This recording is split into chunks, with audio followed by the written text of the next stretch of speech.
Hello and welcome to jam cam YouTube channel. आप सभी students का एक बार फिर से स्वागत किया जाता है। स्टूडेंट्स, आपका पीजीटी का जो स्क्रीनिंग एग्ज़ाम है जो कि 13 अक्टूबर 2024 को हुआ है, फाइनली एग्ज़ाम हो चुका है। आप सभी बच्चों ने एग्ज़ाम दिया होगा। एंड जिन भी बच्चों ने भाई पढ़ रहे केमिस्ट्री ऐप से प्रिपरेशन की है, जो भी बच्चे मुझसे लगातार जुड़े हुए हैं, उनका काफ़ी बेनिफिट हुआ है। और साथ के साथ जो भी बच्चे यूट्यूब पे जुड़े हुए हैं, उनका काफ़ी बेनिफिट हुआ है। रीज़न मैं आपको बताऊंगा क्या है। और बहुत सारे बच्चे, मेरा भी एग्ज़ाम था आज, बहुत सारे बच्चे मुझे मिले एंड काफ़ी थैंकफुल थे, कह रहे थे जी आपकी वीडियो से काफ़ी ज़्यादा हेल्प हुई है। स्टूडेंट, मेन जो रीज़न है ये है कि एचटेट के जो प्रीवियस ईयर हैं, इस पेपर में एक चीज़ जो थी वो ये थी कि जो एचटेट के पिछले 5 साल के प्रीवियस ईयर हैं, वहाँ से काफ़ी क्वेश्चंस पूछे गए। लगभग मैं ये कह सकता हूँ कि 40 plus questions, 40 plus questions HTET के प्रीवियस ईयर्स थे। 40 क्या, 60 भी बोला जा सकता है। मोस्टली क्वेश्चन एचटेट के प्रीवियस ईयर थे। कुछ बच्चे ऐसा बोल रहे थे सर एनएमआर स्पेक्ट्रोस्कोपी सिलेबस में मेंशन नहीं है, बट वो आ गई है। देखिए भाई, ये कुछ चीज़ें अनएक्सपेक्टेड होती हैं, बट अगर आपने एचटेट के प्रीवियस ईयर किए हैं और थोड़े बहुत बेसिक्स आपके क्लियर थे, तो आप काफ़ी अच्छा स्कोर कर सकते हैं। इस वीडियो में हम आंसर की डिस्कस करेंगे कि किस क्वेश्चन का क्या आंसर हो सकता है।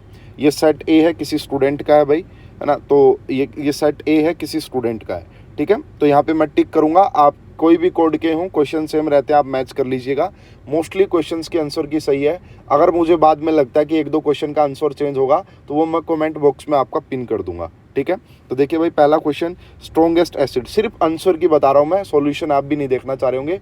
और सभी बच्चे कमेंट बॉक्स में जेन्युइन आपके कितने मार्क्स बन रहे हैं वो कमेंट करके जरूर बताइएगा, ताकि हम कट ऑफ का आइडिया लगा पाएं। What is the strongest acid, इस क्वेश्चन का करेक्ट आंसर होगा ऑप्शन नंबर ए। सेकंड जो क्वेश्चन यहाँ पे पूछा गया था, among the following with strongest oxidizing agent, तो डी बिल्कुल करेक्ट आंसर होगा इसका। उसके बाद क्वेश्चन नंबर 3 का बी करेक्ट आंसर होगा। बी करेक्ट आंसर होगा ऑप्शन नंबर 3 का। क्वेश्चन नंबर 3 का आप मैच करते जाइएगा। इस क्वेश्चन का करेक्ट आंसर होगा ऑप्शन नंबर ए। इस क्वेश्चन का करेक्ट आंसर होगा ऑप्शन नंबर ए। उसके बाद देखिए भाई, क्वेश्चन नंबर 5 मैं एक बार मैच कर लेता हूँ। क्वेश्चन नंबर 5 का मैं आपको बताता हूँ। क्वेश्चन नंबर 5 का जो आंसर होगा, क्वेश्चन नंबर 5 का A answer is the correct answer, A होगा। और भाई आप में से किसी स्टूडेंट को ऑब्जेक्शन लगते तो जेन्युइन अच्छे तरीके से आप कमेंट बॉक्स में मेंशन कीजिएगा, ताकि उसको रिव्यू किया जा सके और सही आंसर बताया जाए, ठीक है। इस क्वेश्चन का क्वेश्चन नंबर 6 का जो करेक्ट आंसर आएगा, that is C option. Question number 6 का C option is the correct answer. उसके बाद अगर हम क्वेश्चन नंबर 7, इसमें देखिए भाई, मार्क्स टू ऑल भी मिल सकता है, लेकिन ये कन्फर्म है ए एंड डी दोनों ऑप्शन, जिस भी बच्चे ने ए या डी सिलेक्ट किया दोनों करेक्ट है।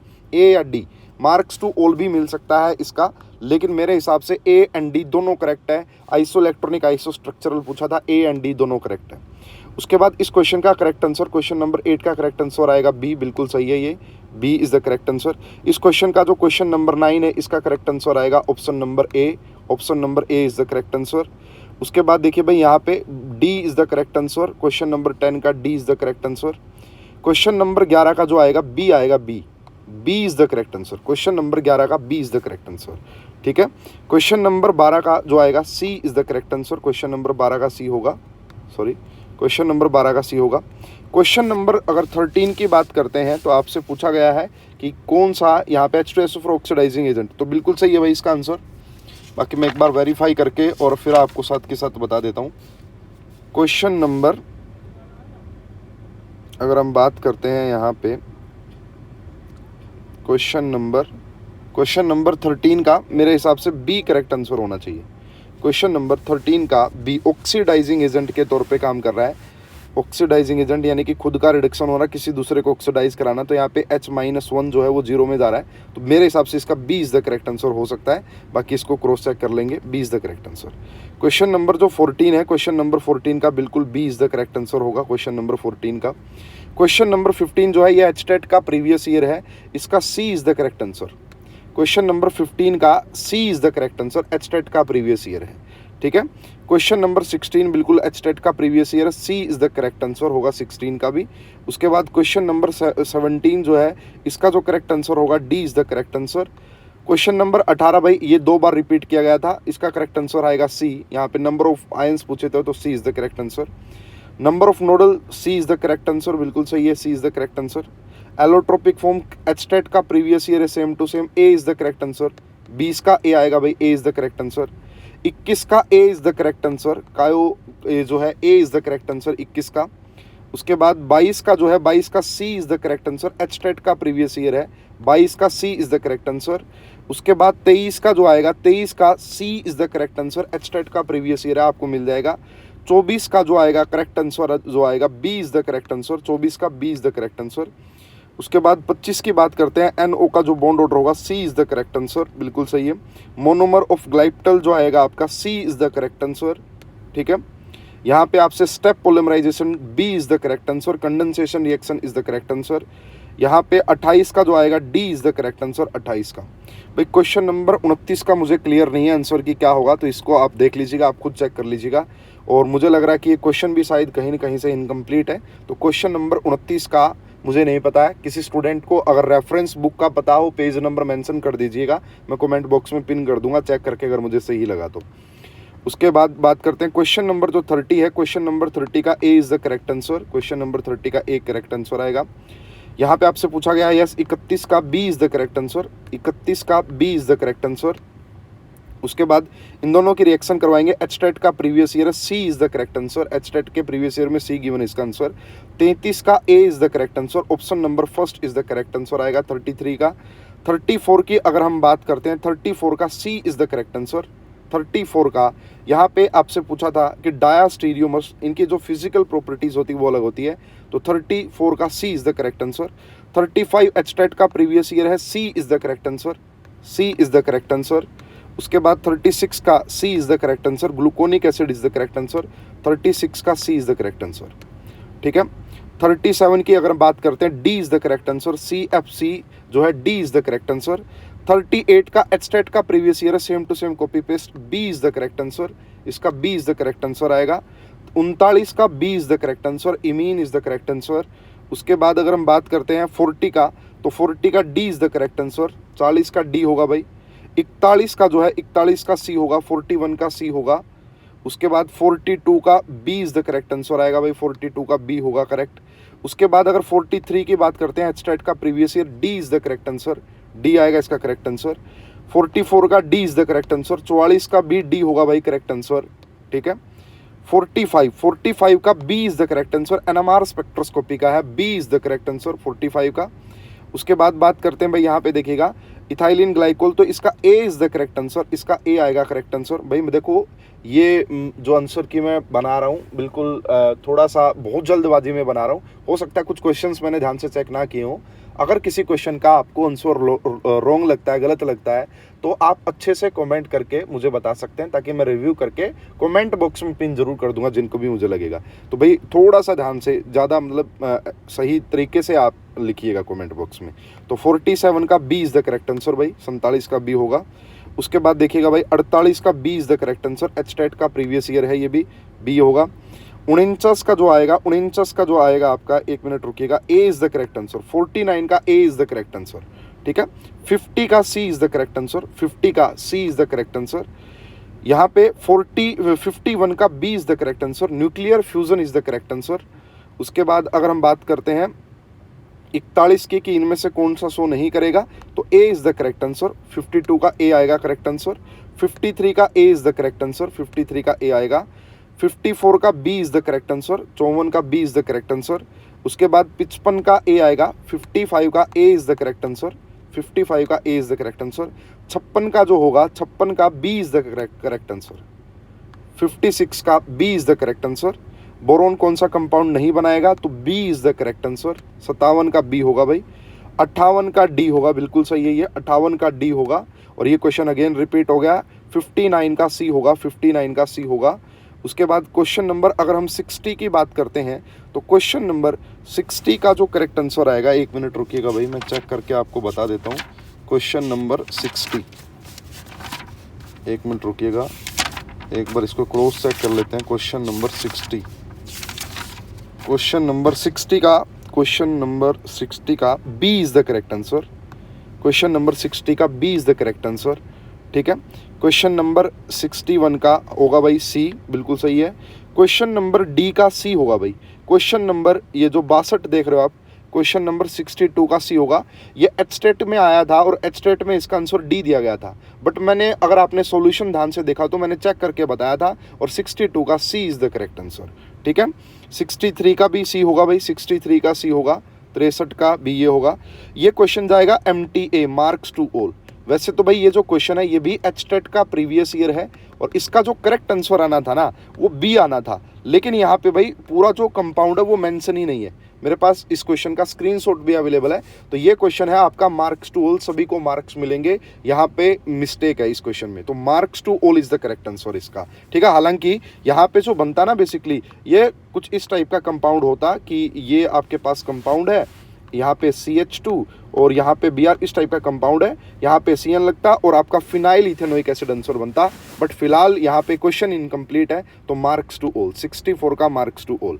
65 का जो आएगा B is the correct answer, 65 का B is the correct answer. Question number 66 H state का प्रीवियस ईयर है, C is the correct answer. Question number 66 C is the correct answer. उसके बाद भाई क्वेश्चन नंबर 67 का जो आएगा C आएगा, 67 का C is the correct answer. 68 का B is the correct answer, 68 का B is the correct answer. 69 का A is the correct answer, 69 का option number first is the correct answer, option number first is the correct answer. अगर हम question number 70 की बात करते हैं तो बिल्कुल C is the correct answer. उसके बाद अगर आपका क्वेश्चन नंबर 71 की बात करते हैं तो D is the correct answer. उसके बाद भाई यहाँ पे अगर हम बात करते हैं एच स्टेट का previous year same to same, B is the correct answer. 72 का B is the correct answer, 72 का B is the correct answer. ये भी एच स्टेट का प्रीवियस ईयर है, 73 का B is the correct answer, 73 का B is the correct answer. Identify the year, तो ये आएगा D is the correct answer. इस क्वेश्चन का करेक्ट आंसर आएगा D is the correct answer 74 का। 75 का C is the correct answer, 75 का C is the correct answer. 76 by net में भी पूछा जा चुका है, D is the correct answer, 76 का D is the correct answer. 77 का C is the correct answer, 77 का C is the correct answer. 78 की अगर हम बात करते हैं भाई 78 की, तो इसका मैंने जो चेक कर पाया हूं मैं, D दिया हुआ था, बट इसका जो मैं चेक कर पाया हूं भाई D is the correct answer. ठीक है, इस क्वेश्चन का करेक्ट आंसर D दिया था, बट अगेन इसको आप खुद भी क्रॉस चेक कर सकते हैं, मेरे अकॉर्डिंग D होना चाहिए, D is the correct answer. ठीक है, 79 का A is the correct answer, बिल्कुल सही है, 79 का A ही करेक्ट आंसर आएगा। बाकी एक बार मैं क्रॉस चेक करके आपको जरूर बता देता हूँ। 79 का, यस 79 का A is the correct answer. 80 की अगर हम बात करते हैं तो 80 का जो करेक्ट आंसर आएगा 1 मिथाइल साइक्लोहेक्सिन, यस बिल्कुल सही है, B is the correct answer. 80 का B is the correct answer. अगर हम बात करते हैं 81 का तो C is the correct answer, भाई बिल्कुल सही है, C is the correct answer आएगा। 82 का A is the correct answer, 82 का A is the correct answer. 83 का C is the correct answer, 83 का C आएगा भाई, बिल्कुल सही है, 83 का C आएगा। 88 का 84 मैंने भाई आपको सोल्व भी करवाया था, जो हमारी MCQ सीरीज चल रही थी, ऑब्जेक्शन था, बट यहाँ पे जो ऑप्शंस दिए गए उसके according B is the correct answer, B is the correct answer. इस क्वेश्चन का 85 का D is the correct answer, 85 का D is the correct answer. 86 का जो आएगा आपका, मेरे अकॉर्डिंग 86 का जो आना चाहिए C is the correct answer आना चाहिए, मेरे अकॉर्डिंग 86 का C is the correct answer. ठीक है, 87 का जो आएगा, 87 का C is the correct answer, 87 का C is the correct answer. 88 का जो आएगा B is the correct answer, 88 का B is the correct answer. यहाँ पे अगर हम बात करते हैं, यस 89 का C is the correct answer. 90 का B is the correct answer, 90 का B आएगा भाई, 90 का B is the correct answer. 91 का A is the correct answer, 91 का A is the correct answer. अगर 92 की बात करते हैं भाई, 92 का जो मुझे लग रहा है कि B is the correct answer, 92 का जो मुझे लग रहा है B is the correct answer. 93 का C is the correct answer, बिल्कुल सही है, 93 का C आएगा भाई। 94 का A is the correct answer, 94 का A is the correct answer, उसके बाद देखिए methyl ketone iodoform test, B is the correct answer, 95 का B आएगा। 96 का C आएगा, अल्डोल कंडेंसेशन का क्वेश्चन है। एंड आपका जो 97 है इसका A आएगा भाई, 97 का A आएगा, 97 का A आएगा। 98 की अगर हम बात करते हैं तो बिल्कुल C is the correct answer, C is the correct answer. 99 का A is the correct answer, 99 का A होगा। एंड जो आपका बच जाता है भाई क्वेश्चन नंबर 10, इसका भी आंसर जाएगा, इसका जो आपसे रॉन्ग स्टेटमेंट पूछी थी C या D, या तो C या D या फिर मिलेगा MTA मार्क्स टू ऑल। सी पक्का ही ठीक है, but I3 has bent geometry, this is not correct. इसका या तो ये आना था कि I3 positive has bent geometry, but यहाँ पे भाई सी और डी दोनों ही इनकरेक्ट है, तो ये या तो मार्क्स टू ऑल जाएगा या इसका आंसर आपको सी या डी देखने को मिलेगा। तो स्टूडेंट्स ये थी मेरे अकॉर्डिंग आज की आंसर की। हो सकता है 4-5 क्वेश्चंस ऊपर नीचे ज़रूर हो जाए उनके आंसर, मैं जल्दबाजी में ये बना रहा हूँ, बार बार बोल रहा हूँ। तो अगर आपको लगता है कि कोई क्वेश्चन मैंने गलत बताया, आप अच्छे से चेक कीजिएगा, पहले खुद चेक कीजिएगा, NCERT या रेफरेंस बुक से चेक कीजिएगा, उसके बाद आप मुझे बताइएगा कमेंट बॉक्स में, और फिर हम उसको एक बार एनालिसिस कर लेंगे, उसका देख लेंगे। तो भाई ओवरऑल अगर बात करेंगे कि पेपर का लेवल कैसे था, देखिए भाई कुछ बच्चों के मेरे पास मैसेज ज़रूर आए हैं, जैसे ऑर्गेनिक स्पेक्ट्रोस्कोपी जो आई है वो उनके लिए नया था। कुछ बच्चे बोल रहे थे जी सिलेबस में मेंशन नहीं है, बट मैं भाई कितनी बार बोलता हूँ कि जो चीज़ें सिलेबस में लिखी होती है जरूरी नहीं कि वही पूछे आपसे। और मैंने तो भाई स्टूडेंट को बोला एचटेट के प्रीवियस ईयर देखो, जिस भी बच्चे ने एचटेट के प्रीवियस ईयर देखे हैं अच्छे से, तो वो जो अपना स्कोर स्टार्ट करेगा वो 60+ से स्टार्ट करेगा, 60 तो उसके आने ही आने हैं। तो इस आंसर की से आप मैच कर लीजिए, 2 या 4 दिन के बाद आपकी ऑफिशियल आंसर की भी आ जाएगी, उससे भी मैच कर लेंगे। ऑब्जेक्शन वाले जो क्वेश्चंस होंगे उसके ऊपर मैं एक डिटेल्ड वीडियो बाद में बना दूंगा। तो इस आंसर की अकॉर्डिंग आपके कितने मार्क्स बनते हैं आप मुझे कमेंट बॉक्स में ज़रूर बताइएगा, फिर उसके ऊपर हम एक एक्सपेक्टेड कट ऑफ के ऊपर एक वीडियो डिस्कस हम कर सकते हैं। तो भाई बहुत सारे स्टूडेंट्स मुझे मिले एंड काफ़ी थैंकफुल थे, काफ़ी अच्छा लग रहा था। और भाई देखो एचटेट के जो प्रीवियस ईयर हैं 18 से लेके 23 तक के, वो यूट्यूब चैनल पे अवेलेबल है, बस आपको देखे हुए होने चाहिए, तो आप काफ़ी अच्छा कर सकते थे। अगर किसी बच्चे का एग्ज़ाम अच्छा नहीं हुआ है तो बिल्कुल भी घबराने की ज़रूरत नहीं है, आगे बहुत सारी वैकेंसीज आनी है। भाई देखो अगेन मैं ये बात कहना चाहूँगा, अगर आप सोच रहे हो कि एप्लीकेशन फॉर्म फिल के तैयारी स्टार्ट करें, ऐसा पॉसिबल नहीं है। आपको तैयारी 1 साल 2 साल जितना टाइम लगाना है अच्छे से आप टाइम लगाइए और अपनी अच्छे से तैयारी कीजिए, ज़रूर आपके एग्ज़ाम क्रैक होंगे। किसी बच्चे का एग्ज़ाम अच्छा नहीं हुआ तो डीमोटिवेट होने की बिल्कुल भी ज़रूरत नहीं है। अभी अगर आपने असिस्टेंट प्रोफेसर का अप्लाई किया हो तो आप उसकी तैयारी कीजिए, काफ़ी अच्छा आप वहाँ पे भी कर सकते हैं। तो फिलहाल इस वीडियो में अभी के लिए इतना ही, जैसे ही कोई भी ऑफिशियल नोटिफिकेशन आता है आंसर के रिगार्डिंग मैं आपको वीडियो बना के अपडेट कर दूंगा। फिलहाल इस वीडियो में अभी के लिए इतना ही। अगर ये वीडियो आपके लिए हेल्पफुल है, यूज़फुल है तो लाइक शेयर कीजिएगा। ज़्यादा अपडेट्स के लिए चैनल को सब्सक्राइब करके रखिएगा। Thank you.